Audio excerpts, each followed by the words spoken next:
కథ శీర్షిక మాయా మరియు చంద్రపిట్ట రేకు. ప్రతి రాత్రి మాయ తన బాల్కనీలో కూర్చుని చంద్రుణ్ణి చూసేది. ఆ చంద్రుడు తనతోనే రహస్యంగా మాట్లాడుతున్నట్లు ఆమె ఊహించేది. ఒక రాత్రి వెండిరంగులో మెరుస్తూ ఉండే ఒక రెక్క ఆకాశం నుండి దిగిపోయింది. అది మృదువుగా మాయా చేతుల్లోకి వాలింది. ఆ రెక్క మెరుస్తూ మాయాతో మెల్లగా చెప్పింది, చంద్రుడికి నీ సహాయం అవసరం చిన్నారి. సమయం తరుగుతోంది. మాయ తన బ్యాగ్ను సిద్ధం చేసుకుంది. ఒక టార్చ్, ఒక నోటుబుక్ మరియు తన ధైర్యంతో. ఆ రెక్క ముందు ముందు తేలుతూ ఒక దిక్సూచీలా దారి చూపించింది. ఆమె అడుగులు ఓ మాయలతో నిండిన అడవిలోకి వెళ్ళాయి. ఆమె కాళ్లకింద మేఘాలు తేలుతుండగా చెట్లు మంచుతనంతో మెరుస్తున్నాయి.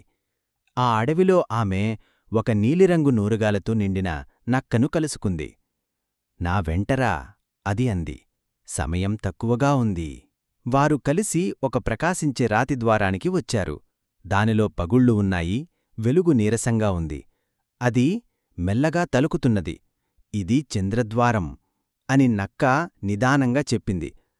మాయా తన చేతిలో ఉన్న చంద్రపిట్ట రేకును ఆ ద్వారంపై పెట్టింది.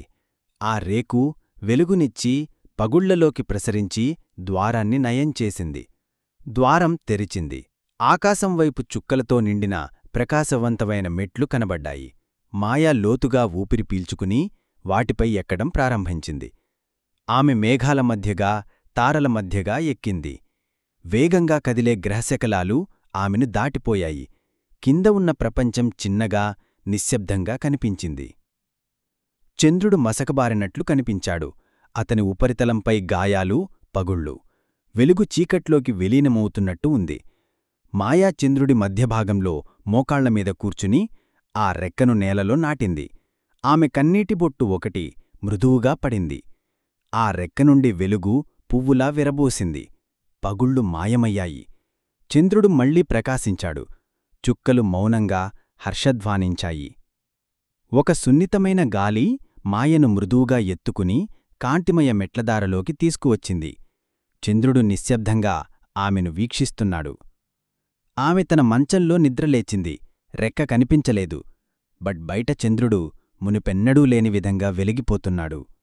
ఆ రాత్రి మరో వెండిరేఖ ఆమె కిటికీ పక్కగా తేలింది. మాయ చిరునవ్విచ్చింది. చంద్రుడు ఎప్పటికీ గుర్తుంచుకుంటాడు.